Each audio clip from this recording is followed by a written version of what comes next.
ఈ అనితతో పాటు ఇంకో ఆవిడ తయారైంది సవిత. మొదటిసారి ఎమ్మెల్యే అవగానే మంత్రి అవగానే కొత్త పిచ్చోడు పొద్దురగడు అంటారు చూసావా, ఆ విధంగా ఉంది సవిత ప్రవర్తన. తనకు ఓట్లేసి గెలిపించిన ప్రజలకి ఈరోజు మెడికల్ కాలేజీని పూర్తి చేయాల్సిన బాధ్యత మంత్రికి లేదా జిల్లాలో?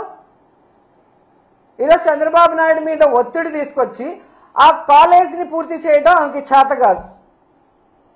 ఈరోజు అమరావతిలో వర్షం వచ్చింది నీళ్లు తోడుతున్నామని కోట్లు వేస్ట్ చేస్తూ తినేస్తున్నారు. దాంట్లో కొంత డబ్బు తీసుకొచ్చి పూర్తి చేయొచ్చు కదా, అది చేత కాదు.